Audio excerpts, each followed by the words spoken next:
Well, welcome, listeners. Last week I had a conversation with my good friend Greg Campbell. He's the author of Total Reset, the book I'm holding here. And this book was published how long ago, Greg? Last year. Last year. So it's recent, it's hot off the press. You've had several book launches since then. I listened to a book launch you gave in Fremantle a few weeks ago. That seemed to go very well. Yeah, it was wonderful. And we're loving the book, and everybody we've spoken to who's come across the book is enjoying the material that you've presented here. It's obviously a lifetime of work. I think over 30 years of material that you've brought together. And every time I pick it up, I find something new. There's treasures in every chapter, and it covers so many different areas. So for anybody who's looking for any ideas about community and how we can, and leadership and the environment, spirituality, even quantum physics, ecosystems, new ways of going forward, all the conversations that need to be held at this time in history. And so this is a great book to sort of start that conversation, I think, and that's why we're here today. And it's still early days, but you're also going to be presenting at the Yelling Up Wellness Festival on the 19th of November. So that's something to keep in mind for all those listeners that live in the Southwest, the Yelling Up Wellness Festival. And you'll have a stall there, I think. Yes, I will. And I met you at the Dunsborough Markets. You had a stall at the Dunsborough Markets. Yes. Will you be continuing? Yes, I will. I really enjoy that. Right. Yeah, meeting people. Right. And many different kinds of people. I was surprised who showed an interest in the book. Great. Yeah, you see people in their 60s and so on, and you think, they're not really interested anymore, No, not at all. No, a lot of switched on people. Yeah, and all ages, all types. Nice. Yeah, non-Indigenous, Indigenous. Yeah, no, wonderful. Yeah, I enjoy meeting people. Markets are great. They are. They're wonderful. Yeah, a proper form of capitalism. And so you'll be there. You also have a webpage. Yeah, that's totalreset.com.au. Right. So people can look at the book and purchase it if they wish on the website. It'll be on the global websites in September as a printed book, as an audio book, and as an e-book. An audio book. Right. Mark Cole-Smith, who was a Gold Logie nominee last week, is a narrator. Yes. He's a Nikina man from the Kimberley. Yes. Where this book, a lot of the book is located in the Kimberley. Yes. And he's probably the best in Australia at narration. Wonderful human being. The only one in the world who could do this audio book would be Mark. Right. Yeah, no one else has got what's needed in order to do it. Incredible.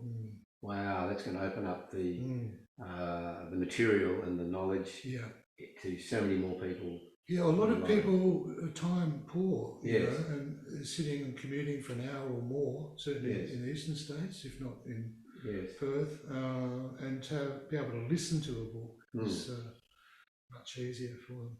Excellent. Well, that's great. I love this artwork on the front. That's beautiful. What's the story behind that? Well, that's my dear friend Frans.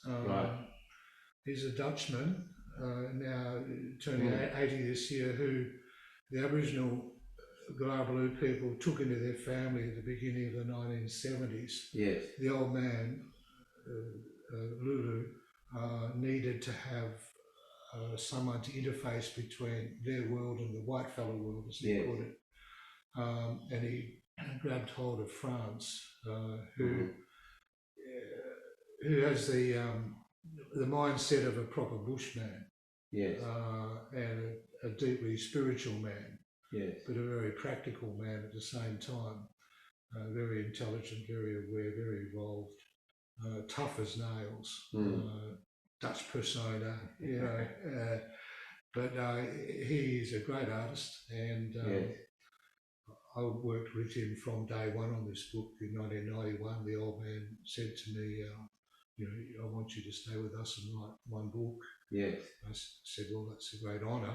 And I said, but I should have someone perhaps edit and make sure I don't put anything down that shouldn't be there, that transgresses the red lines. We said, well, you can use Franz for that purpose. Right. So from day one, Franz worked with us on this book. He doesn't have the English language skills that we have.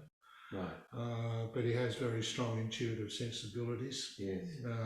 And when it came to the issue of a book cover, he said, yeah, I've been working on it for some time, and actually been working on it for a year, I think. And he did this big painting, and it turned out to be that very powerful, sacred symbol of the universe. Yes. With the serpent, the rainbow serpent wrapped around it. And a cosmic egg. Yeah, very, very much so. Right. Exactly. Cosmic egg, Chiringa shape, Linga shape, that very sacred shape. I have a feeling it might be the shape of the universe. Right. But there we are. Right. And I loved our conversation last week.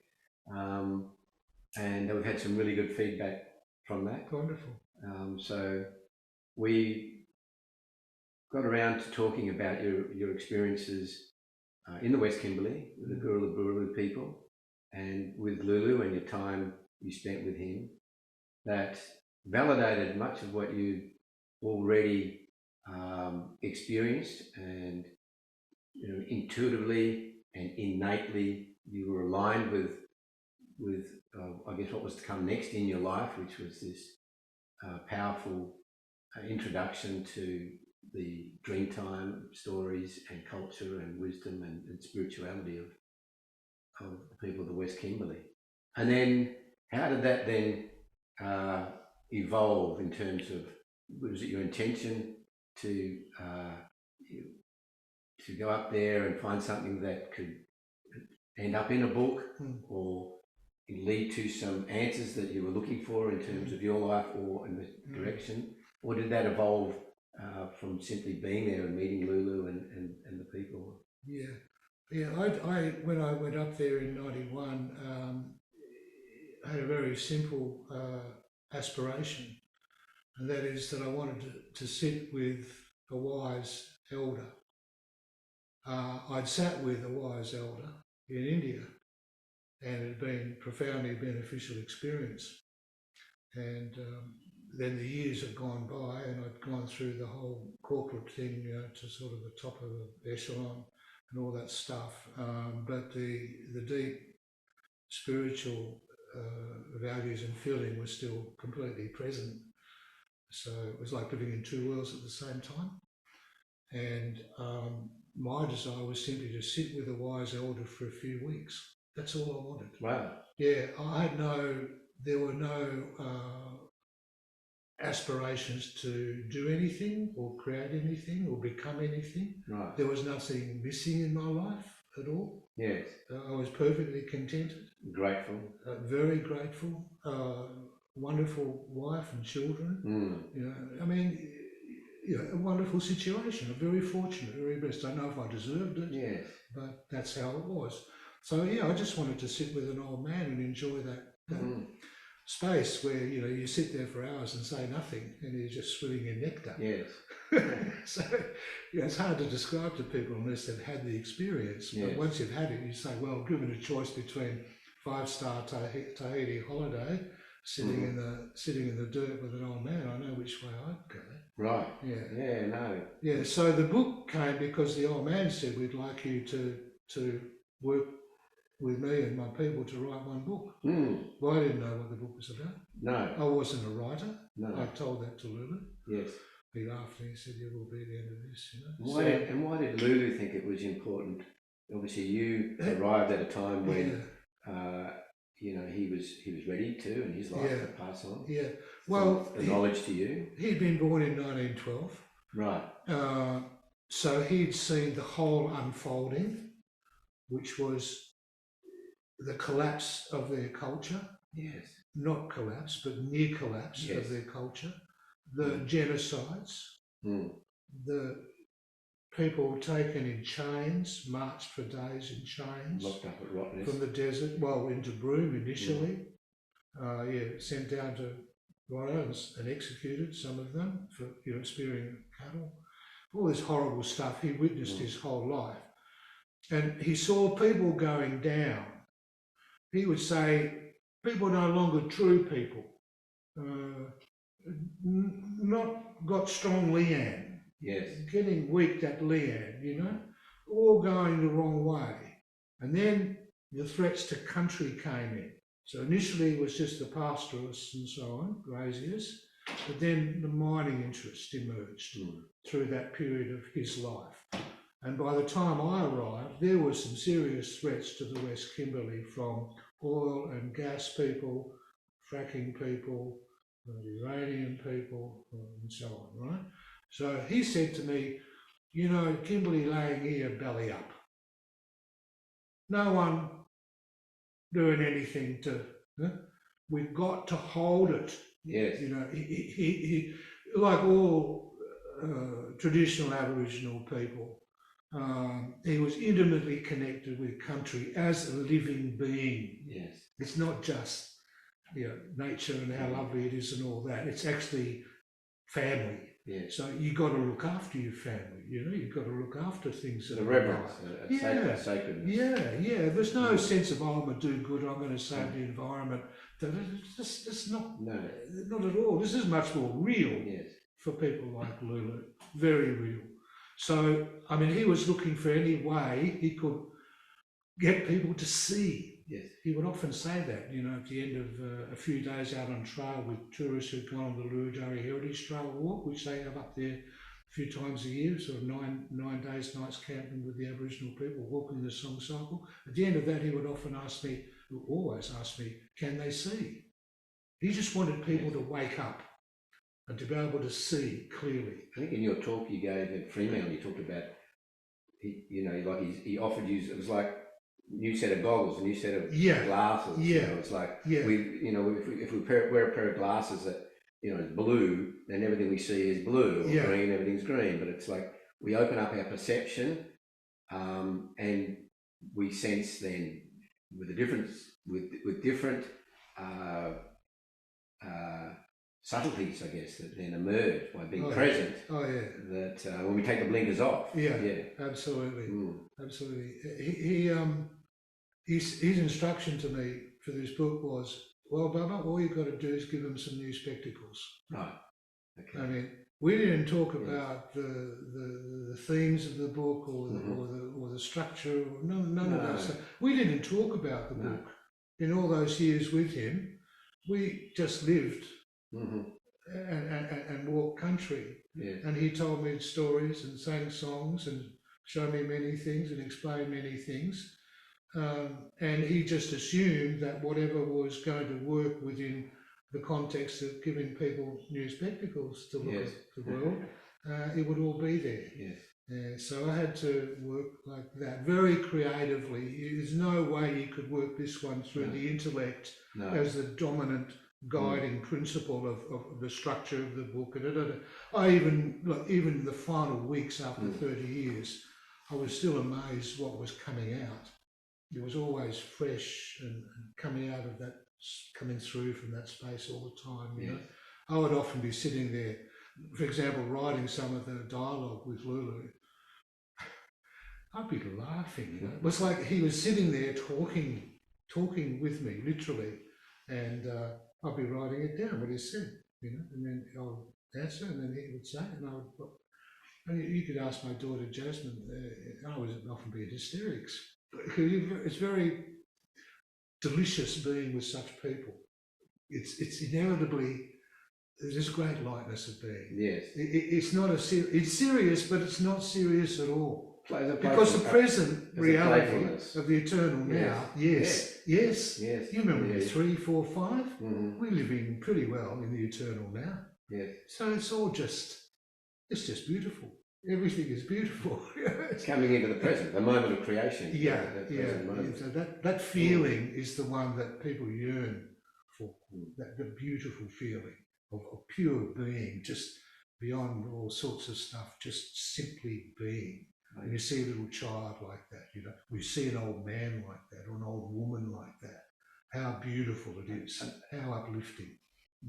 A definition that resonated with me once of beauty was that moment of appreciation of the absence of otherness.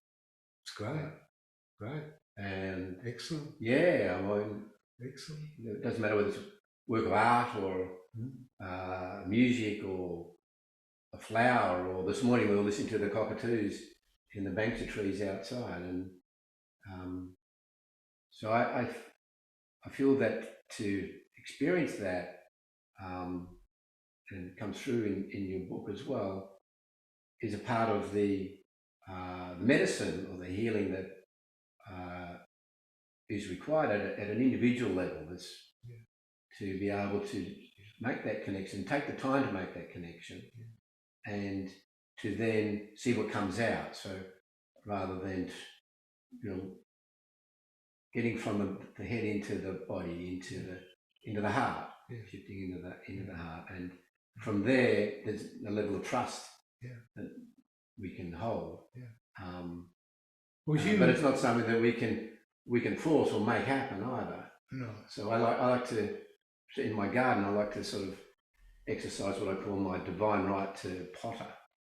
And it's like, I don't have an agenda. I don't have a specific goal. Sometimes I'll sit down for an hour, and after an hour sitting down, just looking at a part of my garden, an idea emerges that I'll put a plant, I'll put a pot there, or I'll dig a hole here, or well, when we sit with it, it speaks to us. Yes.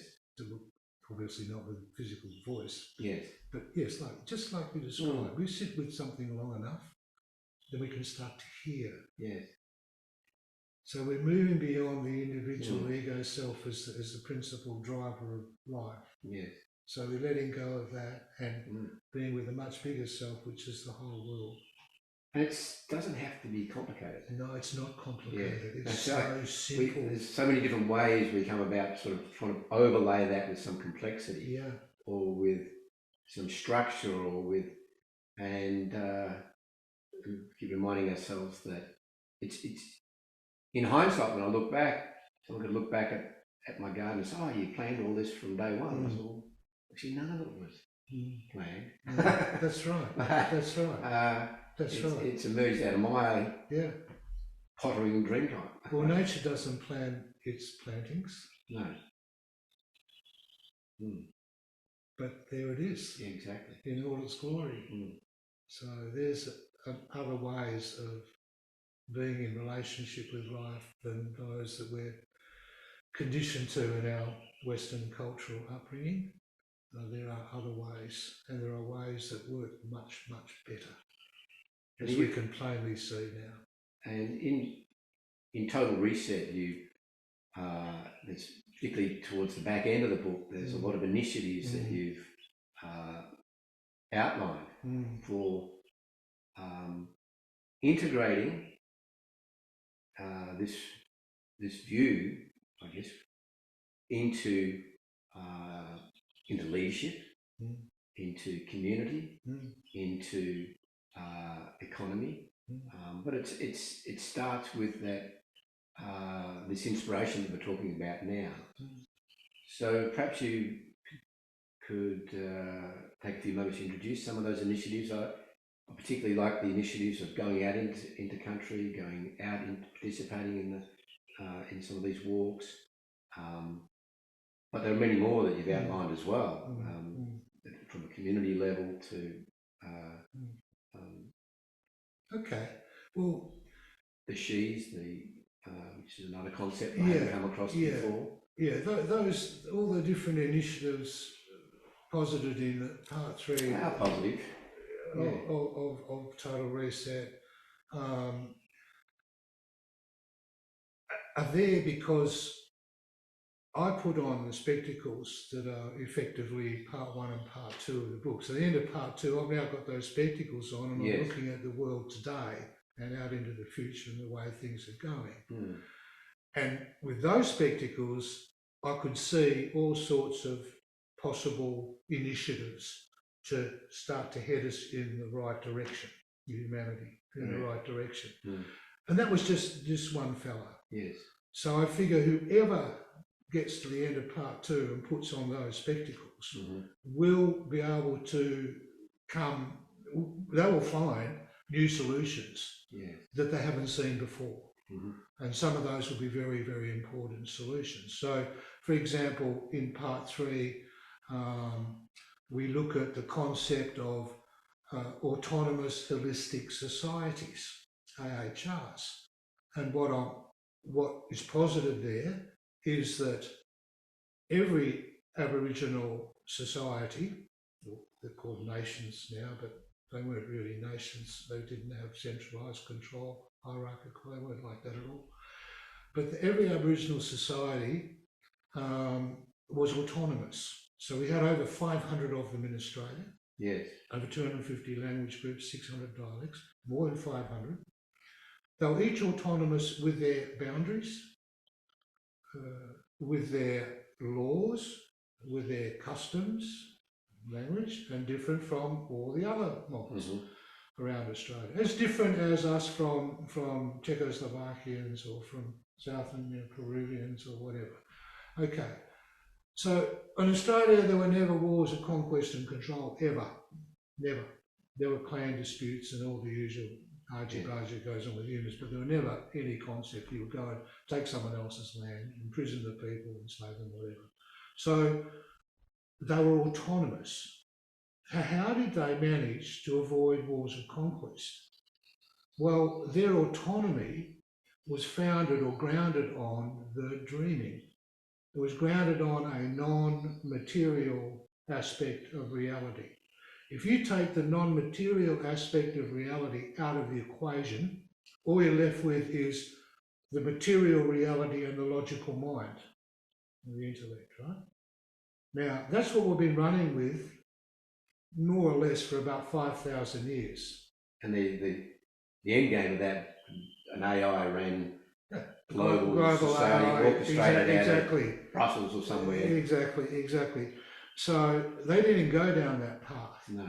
They realised that if there's countries to be looked after, then it's the people who live in each place that need to look after it. Yes. The people who live there are the ones who really know it and understand it, right? So their structure was not to establish one Australia with 500 sort of mini nations. There was to have, there's no central Australia.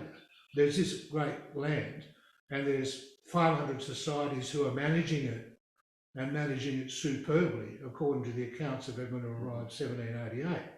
So so that's all laid out in part 2 of the book. With those spectacles, looking at the world now, you think, okay, well, part of their blueprint for living was local level, place-based autonomy. Right down at the local level, not centralised governance. No. You can have a fantastically powerful mob of 500 societies moving together, but you don't need centralised governance for it. What you need is the existing governance, which is in the non-material domain. All the laws of physics, all the way this world works, is all following a blueprint. It's not just an accident that this exists. And not an accident that the sun rises and sets and the moon does this and all that. It's a magnificent, beautiful creation designed for endurance, for continuance. And so the Aboriginal people were very aware that their principal responsibility as human being on earth was to look after the balance of all life so that there was continuance for all. So it was deeply respectful ethos, to say the least. So concept of autonomous holistic regions. We have in Australia 89 bioregions and I think 413 or thereabouts sub-regions. So if we really cared about Australia's future, we would understand immediately that each of those 89 bioregions needs to be self-governing. How better would you look after Australia than the people who live in a bioregion looking after that ecosystem? And the people in that. It's so common sense. System. And what did we do? We said, okay, well, British colonial bureaucrats in London can draw lines on a map. So there's WA, there's South Australia, Northern Territory, there's Queensland, and there's a bit with the river, Queensland, New South. It was just no consequential reference to the context of that division. But the context is always the natural world. And if we don't look after it first and foremost, well, we're hurting ourselves, let alone whatever else.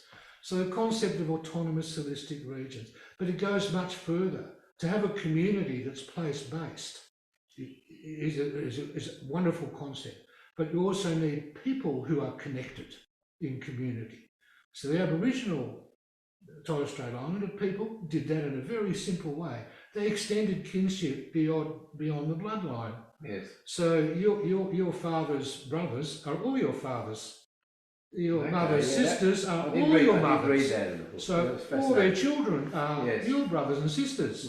So you finish up, if it's a place-based community in a bioregion, everyone's connected. Now, when everyone's connected as family and we understand our rights and responsibilities that go hand in hand with that, which is how it was set up, then we have a great capacity to move together as one mob, at the same time as being different one from another, because every individual is an autonomous being. This autonomy thing goes right down to the level of the individual. When I met those Aboriginal people, what struck me first and foremost was the dignity, the sense of self-worth, of dignity, of respect that was there, and it was very real and very strong. I'm thinking of people like JR, who features like JR, very much like that. If you want to know, for men at least, if you want to know what a man is, then meet someone like that and you will see what it means to be a man. Man who is tremendously strong and powerful and beautifully compassionate and loving. You know, it's just, it's not that misogynistic, you know, male sort of warrior forever and a day trip. Lulu was a very strong man, to say the least, but he was so loving and kind-hearted. So these were qualities that I observed, and I thought, well, they're not qualities by accident. This is a part of the culture. This has to do with how they're raised. Complete freedom in the first 7 years. You, in the Aboriginal Torres Strait Islander world, you do not slam a child under 7 years of age for anything, verbally, physically, or in any other way. That child is sacred, and you let them run free, and they run free. And they sometimes drive the parents crazy, but the parents don't lift a finger, you know. And then between 7 and puberty, peer conditioning, the usual thing with the other kids, the older kids teaching you the rules of the game in relation to social relationships. And then when you hit puberty or thereabouts, traditionally, that was where something really important happened. And it's, I believe, the principal reason we have serious mental health issues in the Western, well, in the world. That is the failure to initiate. In their case, they did not fail, and still, and adulthood. Yeah, into the transition. Yeah, a lot more than adulthood. Yeah. So if you know, if you are 11, 12, 13, 14, you're ready to become an adult or be trained to become an adult, and their initiation process for the men took often 8, 10 years or more. A man had no right to marry until he was fully initiated, because you did not know how to carry yourself properly, and young men can be wild, and they understood that very well. So how do we rein that in and make it a productive wildness rather than an unproductive one? Well, we've got to teach people their rights and responsibilities. You do not become an adult in our society without understanding your rights and responsibilities as a father, a brother, a niece, a cousin, a nephew, and all those things. And then in certain life events, various, you know, you have all these various responsibilities.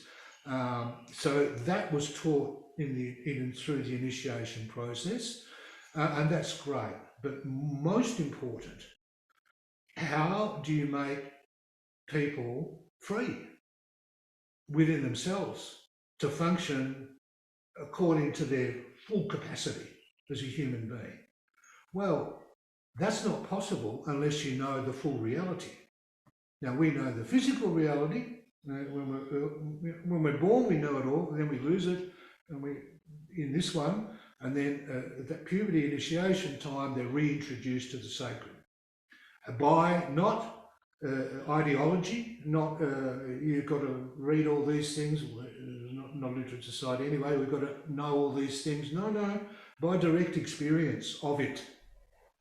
You can't replace it. There's no other way to replace the direct experience of the other reality, what people call spiritual reality, than direct experience. And there is probably no more reliable way to have the direct experience that so many seek than coming into relationship with country.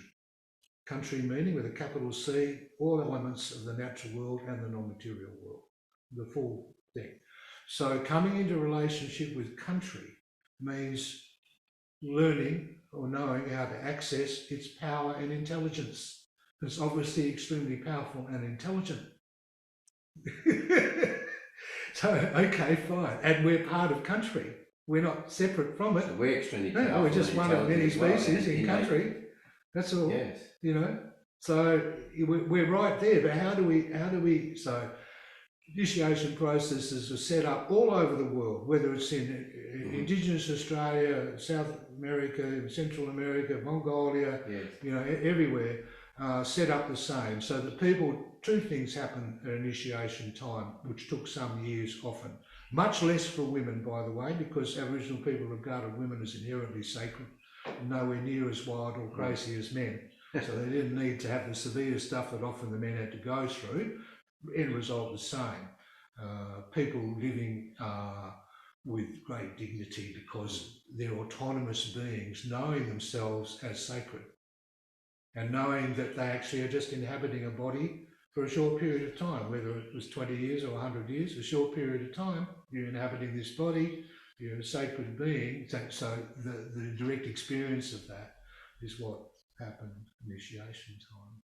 And we miss it and look at the mental health and suicide. Well, that's right. I mean, there is a bit of a wake-up call in some of the material you present, because there is this massive disconnect in society which leads to the health issues. It's avoidable. It's avoidable. And by what you're talking about here, talking about this community connection to land and each other and to autonomy and to responsibility, I guess, responsibility for this area, because centralisation and more centralisation has never been the answer. And so what we're talking about is it's contrary to the natural way. It's contrary to the natural way. And all the attempts to centralise power has failed throughout history. It can only in the end result in the destruction of the human race. Yes. It's an obsession of certain people. Yes. And it is extremely unhealthy, psychotic type of illness, to be honest. Yeah, when you lack faith in others, then the desire to control. I mean, tapping into that genius, tapping into that intelligence that you talked about, that's all around us, and we know that if there are more answers and more solutions available to us when we connect. And so we may not know through all the analysis. I mean, whenever we do an analysis, we should put the analysis down for a moment and say, look, even though I haven't, even though I've done this analysis, I'm open to the possibility that there may be some answers outside of that analysis. That's right. And just because I haven't discovered them there doesn't mean they don't exist. That's right. Right? Yeah. And so when you make that recognition that it doesn't matter if you don't know all the answers, but it doesn't mean they don't exist. Yeah. Right? And that's where we're at when it comes to... all the answers exist right now. Yeah, exactly. Yeah. So they all exist. You're not accessible through here necessarily. No. Here is a good agent for interpreting those things as they come through from that other space. Yeah. So one of the things that the Aboriginal and Torres Strait Islander people are doing all the time is working with that other reality on a daily basis in a most natural way. They don't have to go to church to pray or anything like that, because their church is the whole natural world. Working with that reality means your intuitive awareness is vibrating at a very high level. So the Aboriginal people I know are naturally very intuitively aware. yeah, to an extraordinary degree from a non-Indigenous perspective, from their point of view, completely natural, normal. Yeah, and that awareness is because being connected to the whole country with the big C, yes, that whole intelligence, then it flowing into you, coming in as energy, as feeling as energy, and that's where the well-trained mind is able to then put the right interpretation on it and not twist it. So the mind that doesn't have agendas, that's not messed around with ideologies and so on, can then put it, bring it out in its clear form. And you're also recommending that this is where the new leadership's going to come from as well. From I mean, looking around the world, can you point to any leaders that you think are leading from that? I mean, I know there's one. Yes. But I don't know who it is. I'd come across the Prime Minister of Uttar Pradesh, and he's a yogi, he's a monk, and he seems to be very popular, but not because he's a popularist, but because he has drawing on his monastic, background and to influence his leadership. But I don't know a lot about it. But Bhutan's been doing well. Right. They developed the alternative to gross national product as a measure of well-being, gross national happiness. Yes. I like that one. People first laughed, silly little thing, but not silly at all, because of measuring GNP might be nice for the to work out how much more money you need to print, but the well-being of a country, you need to look at all aspects, not just the economy. And there actually moves afoot globally at the moment to introduce new measures of prosperity. Yeah, so where we live in a beautiful part of the world down here in the southwest, and a very special part of the world, on Wodandi Budja country. And I often, talk to folk here about, what levels of responsibility for the things that we care for, can we sort of take more involvement in, take more care of? These are some of the little things that, and I think they flow into what you're suggesting in your book as well, whether it's AIDS care or youth suicide or youth crime or food production, the health of people, and the decisions that impact us with regard to being, whether it's power, water, food supply, health. I mean, these are all the big ones, and education. I mean, how much more of that can we get involved with and be a part of, rather than contracting it out to a centralised bureaucratic department that may not know what the specific requirements are of this part of the world, that are unique to this part of the world, with the aliveness that's here. I mean, right now we've got the whales coming back up the coast. I know there was a few spotted last week. The first wildflowers are coming out. I mean, there is so much here that's part of what we believe is beautiful and special about it, and while most of us love living here. So it's taking the time, I guess, to be able to incorporate that into a way of life. Well, I think the broad objective for everyone should be to look at the moves that can be made to increase the autonomy of the region. Regional autonomy is very important. Bring it as close as possible to the local level.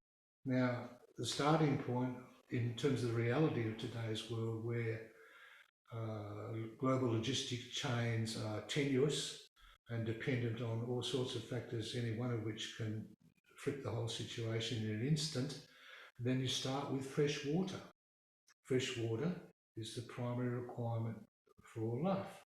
So Do we have control over our fresh water? What's happening to our fresh water? Are there toxins going into our fresh water? We don't want that at all happening on our land, in our regional home. No, not at all. We want fresh water for a whole range of reasons. How are we collecting it? Or are we actually just dependent on a state government or federal government system for that? So water is one thing to look at, and then obviously food. How we become self-sufficient in food if the global logistics chain goes down and there's no trucks bringing stuff in from the cities or whatever, no planes, no ships, there's no fuel, there's no petrol, there's no diesel. I mean, all these things are predictable, only the time frame. So how do we become self-sufficient in food? So, just the initial effort to focus on one area, water, for example, food, means a whole process of collaboration and getting things to happen and change is set up. And then you can start to look at the social issues of community relationships, education, aged care, and so on and so forth. And the models of a local community for education and aged care, for example, health, may be completely different to those that exist in Australia right now. People can see other better ways of taking care of most issues, radically different perhaps. Like no way in the world does anyone finish up in an old person's home. Doesn't happen. Love, love. I mean, how could that be? I mean, I know people are forced to that because of economic circumstances. If both husband and wife are working, for example, how can they look after the old one? They can't, but they have to. So this is an insidious situation. It's like people have been deprived of their right to love and to live with joy. And dignity. And very much in dignity, yeah, exactly, yeah. Now there's a lot of conversations that your book's going to promote, and I want to help stimulate those conversations. I know you are having more talks, and I think you're heading up to Broome soon as well.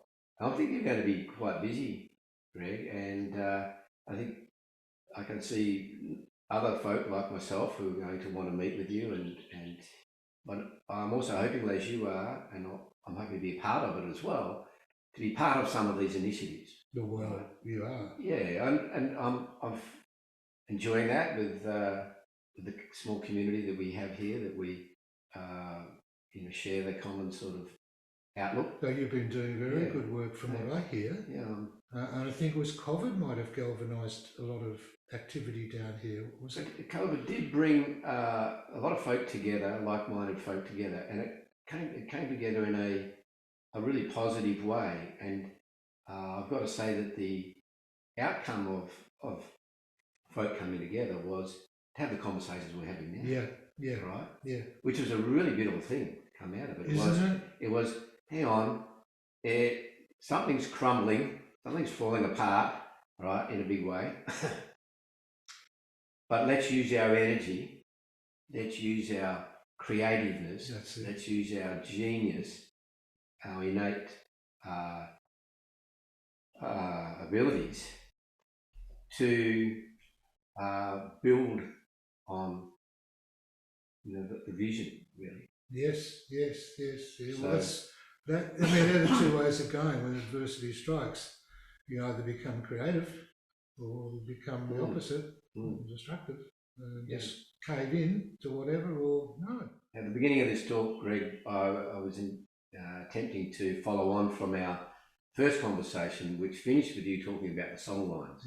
But we've had such a wonderful conversation over the last half an hour or so, and I've just realised that we finished in that area, and but we haven't spoken about it today. So maybe you could bring that. Love to. Topic for the listeners. The concept of songline, or as Lulu called it, song cycle, the older women call it song spirals, is really important. it's to do with the non-material fabric of reality, therefore difficult for people to get their, well, not for all people, but for some people to get their heads around.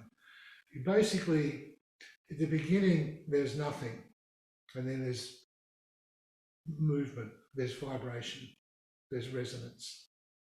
Resonance makes sound. So the beginning of everything, from that point of view, is sound. So everything created has its natural sound. That's its resonance. So the creation of this earth, the solar system, this universe, is resonance vibrating, if you like, in waves or in waves. It's vibrating waves. And it's like the entire universe is a network of vibration, of patterns, in chaos theory, or in fractal theory, the fractal patterns everywhere. Holographic. Yeah. And so Australia is a physical landmass, etc. But it wouldn't exist unless that vibration was happening all the time. So that energetic vibration becomes and appears to be solid physical reality. So it becomes the natural world. Which is what the basis it's vibrating in a non-material level. And everything is energy. And it's becoming that, so to speak. It's actually popping into and out of existence every instant. Nothing is as it seems. We have our senses which tell us it's a certain way. Eyes, ears, and so on. On off. Oh yeah, but we don't see at all what's going on. No, I mean, an eagle can see, humans can't see. Dog can smell, humans can't smell. And so it goes. So we have this very healthy resonance happening, if like a girdling the entire planet, and then the planet's holding its physical form. So the pathways that those resonances travel, if you like, are the song lines or the song cycles. So in Aboriginal Torres Strait Islander mythology, created beings, non-physical beings, emerged from the nothingness, or the ocean or the sky, whatever you want to put a label on, and sung all this into existence. So the Gularabaloo people do an 80-kilometre walk along the coastal strip from Broome going north towards One Point. It's a section of the song cycle that they've looked after for quite a long time now. And that song cycle, that is the land, that domain, was created by a created being. You could say actually it is being created by a created being all the time. It's not like there were created beings and they created it and now they're not here. No. This is an ongoing thing that's happening all the time. So people go and walk the song cycle with the Aboriginal people, 9 days and 9 nights. And at the end of that 9 days and 9 nights, something has happened inside each and every one. Now, the power of country is, as I mentioned earlier in this interview, awesome. It's beyond anything the mind can imagine. In my view, it is the great guru, the great teacher, the great mother, the great father, the great guide. It is absolutely trustworthy and reliable. It does not lie or deceive. It is real, very real. So if we become one with it, we become equally real and equally powerful. And so on. And its truth becomes our truth. And it doesn't require study in a schoolroom. It doesn't require any of that stuff. It requires all the opposite. It requires us not to try to be. So how do just be? How does somebody or a listener, if they are interested in this walk from Broome north? Oh, look, in that regard, people can just Google Lurujari, L-U-R-U, Luru, Jari, J-A-R-R-I, Lurujari Heritage Trail, or Gularabaloo, G-O-O-L-O-O, Gularabaloo, and up will come information about that. It's twice They're a year. really booked out, I think. Yeah, twice I'm sure a year. they would be. 2 or 3 times a year. Now, but there will be other mobs in Australia. I'm sure there would be 2 or 3 others doing something like this. I know the Ngina people who look after the Fitzroy River catchment, the Murray-Warra, are going to initiate a walking of the song cycle. You know, we have tens of thousands of kilometres of these very powerful sacred pathways, which are life transforming in their potential. And none of them are World Heritage listed at all. Now we have in Spain and France the famous Camino, is a Christian pilgrim's traditional trail. We have the trail to Machu Picchu in Peru, and so on, all World Heritage listed. But the place that has the original pathways or songlines, tens of thousands of kilometres of them, it's just sitting there like it's nothing. It's nothing. It's not only a fantastic resource for personal transformation of individuals or groups, but a phenomenal and boundless economic resource. I mean, the songlines of Australia have the capacity to wake up the entire world. That's how important they are. But there's no strong movements afoot to really address what are solutions. We have referendums, yes, no, should there be a voice, shouldn't be a voice, da-da-da-da-da. Well, that's all well and good at the top. But what we want are real solutions now, on the ground, today. Absolutely, we do. Yeah. So, you know, Aboriginal people who are holding that knowledge, time to invite everyone to join in and walk together. Yes. That was the old man's message over and over again. We will not succeed in moving forward and sustain all life unless we all walk together. So we've got to put aside our prejudices, which are on both sides of the fence. We have to ask very much for forgiveness for what our ancestors did and for what's still happening in this country, and make every effort to join together, put aside differences and work for the common good, not just of all humans, but of all life, because so much of this life is now being hammered by human activity and it has no voice in what's happening. We need to be the voice of the trees and the animals, the rocks and the rivers. Yeah. Well, that's inspiring and a very positive and powerful note to finish on today, Greg. I've thoroughly enjoyed our conversation again.